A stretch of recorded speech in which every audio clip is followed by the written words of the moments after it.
Halo guys, dari Siti Kiravilda and welcome back trendingdunia.com. Make sure kalian sudah subscribe, and terutama buat kalian yang suka teori konspirasi peradaban sejarah, gue harap kalian lagi chill, entah lagi di kamar, lagi di jalan, atau mungkin lagi insomnia tengah malam terus nyasar ke video ini. Well, congrats, karena topik kita kali ini tuh seriously mind-bending. Kalian pernah gak sih lagi scroll TikTok atau YouTube terus tiba-tiba muncul video random tentang bangunan tua? Terus captionnya bilang, ini bukan buatan manusia biasa, ini peninggalan peradaban Tartaria yang sudah dihapus dari sejarah. Dan kita langsung kayak, hah? Tartaria apaan? Kok gue nggak pernah diajarin di sekolah? Nah, malam ini kita bakal bahas bareng-bareng, deep dive into one of the most bizarre conspiracy theories out there, the Lost Empire of Tartaria. Jadi gini, kalau kalian buka peta kuno abad ke-15 sampai 18, lo bakal nemuin tulisan gede banget, Tartary. Area ini nge-cover Asia Tengah, Rusia bagian utara, Mongolia, sampai sebagian Eropa Timur.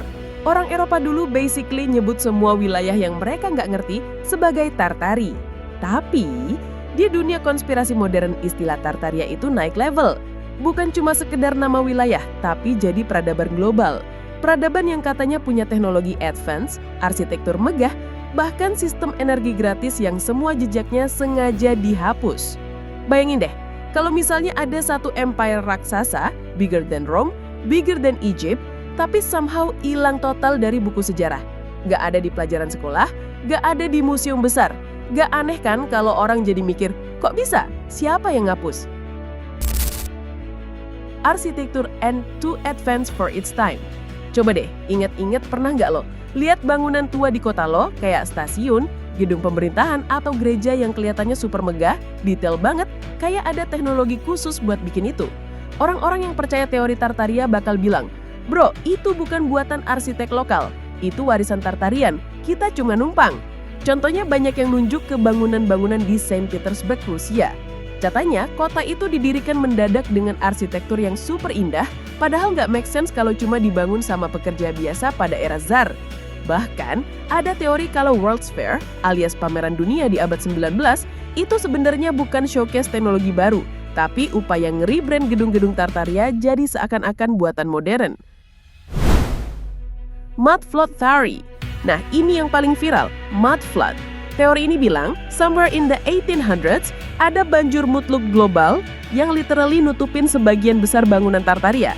Makanya, kalau lo lihat gedung tua yang jendelanya ada di bawah tanah, itu bukan basement, tapi bekas bangunan yang ketimbun lumpur.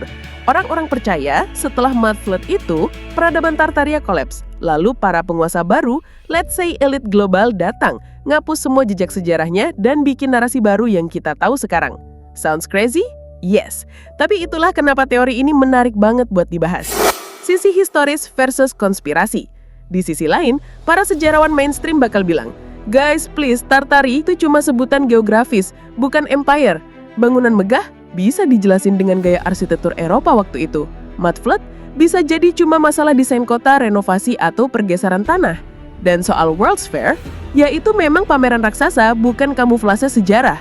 So, basically, teori Tartaria itu lebih banyak didorong oleh pattern seeking manusia. Kebiasaan kita nyari koneksi di mana mungkin sebenarnya nggak ada. Tapi tetap aja, bagi banyak orang, ada kepuasan tersendiri mikir, gimana kalau sejarah yang tahu sekarang cuma tip of the iceberg? Gimana kalau ada sesuatu yang disembunyiin? Nah, satu hal lagi yang bikin teori Tartaria makin mind-blowing adalah soal free energy. Kalian tahu kan menara-menara tua, kubah, dan antena-antena aneh di atas bangunan klasik? Buat arsitek, itu biasanya cuma ornamen dekoratif. Tapi buat believers Tartaria, itu adalah clues. Mereka percaya bangunan-bangunan itu sebenarnya berfungsi sebagai penerima energi alam. Kayak Nikola Tesla dengan eksperimen listrik wirelessnya. Bayangin kalau gedung-gedung Tartaria dulu bisa narik energi langsung dari atmosfer, terus disalurin ke rumah-rumah tanpa kabel. Jadi basically listrik gratis. Sounds utopian banget kan? Tapi konspirasi ini bilang, teknologi kayak gini tuh disembunyiin, diganti sama model bisnis modern, minyak, gas, batu bara, yang semua dikontrol oleh segelintir orang. Selain energi, ada juga teori tentang resonansi arsitektur. Konsepnya, bangunan Tartaria itu didesain biar bisa beresonansi dengan frekuensi tertentu. Misalnya katedral dengan kubah raksasa dan pilar melingkar, itu katanya bukan cuma buat ibadah, tapi bisa memperkuat suara, energi, bahkan mungkin healing. Kalau lo perhatiin, banyak bangunan tua yang akustiknya gila-gilaan. Satu suara kecil bisa kedengeran jelas di seluruh ruangan. Orang Tartaria dipercaya udah ngerti konsep fisika suara dan energi jauh sebelum kita.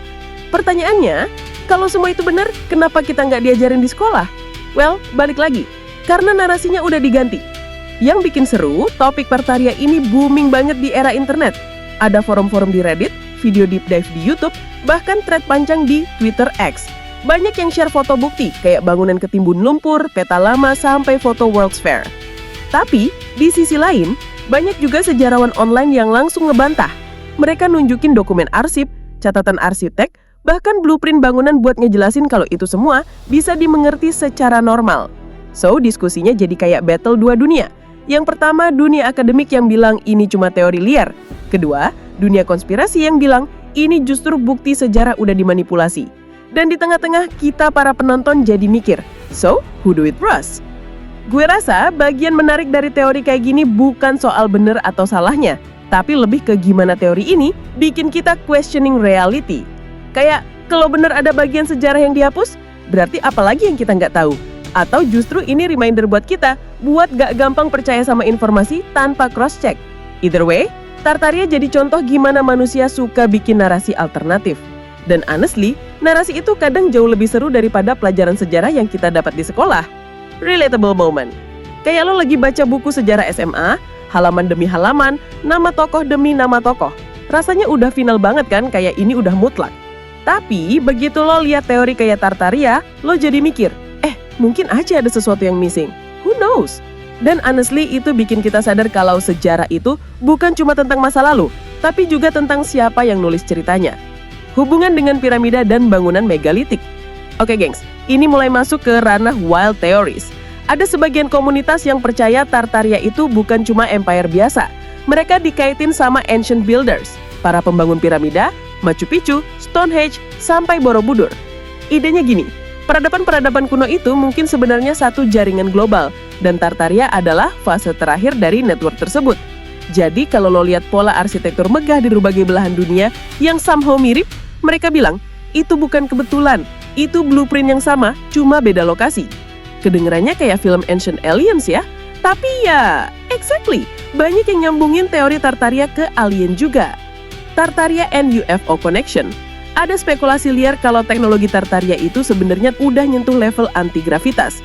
Bangunan besar dengan kubah tinggi dianggap bukan cuma dekorasi, tapi semacam mesin energi yang bisa ngangkat objek berat. Beberapa believer bahkan ngaitin ini sama fenomena UFO. Katanya, UFO itu bukan teknologi asing, tapi peninggalan manusia Tartaria yang survive. Makanya ada klaim kalau banyak penampakan UFO muncul di wilayah bekas Tartary, kayak Rusia, Mongolia, Siberia. Seakan-akan mereka lagi balik ke rumah lama mereka. Hidden Maps and Google Earth. Nah, ada juga yang lebih modern. Di komunitas online sering muncul klaim kalau Google Maps atau Google Earth itu sengaja ngeblur beberapa area di Asia Tengah, Siberia, sampai Kutub Utara. Orang yang percaya Tartaria bilang, mungkin di sana masih ada sisa-sisa Tartaria yang nggak boleh kita lihat. Padahal bisa aja itu cuma pangkalan militer atau area terlarang biasa. Tapi teori konspirasi kan hidup dari ruang kosong kayak gini. Begitu ada sesuatu yang disensor, langsung diasumsikan ada yang disembunyikan. Tartaria masih ada. Dan here's the wildest one. Ada sebagian kecil yang percaya Tartaria nggak pernah hilang. Mereka masih ada, cuma hidup underground, baik secara literal, di bawah tanah, atau figuratif sebagai hidden society. Kayak cerita Illuminati tapi versi arsitektur. Mereka dipercaya masih punya akses ke teknologi lama, dan occasionally muncul ke permukaan lewat simbol, bangunan, atau fenomena aneh. Oke gengs, itu tadi lanjutan cerita tentang Tartaria. Dari energi gratis sampai arsitektur resonansi, dari peta kuno sampai debat internet. Beneran ada atau cuma fantasi kolektif dari generasi kita? Gue biarin kalian yang mutusin. Yang jelas, apapun jawabannya, jangan pernah berhenti buat curious, karena dunia ini penuh misteri, dan kadang jawaban paling seru bukan yang final, tapi yang bikin kita terus mikir. Thanks banget udah nemenin gue sejauh ini. Gue tahu durasi video ini panjang banget, tapi gue harap kalian enjoy. Jangan lupa share pendapat kalian di komen, karena diskusi kayak gini tuh serunya emang kalau rame-rame. Sampai ketemu lagi di video selanjutnya. Stay safe, stay curious, and as always, good night guys!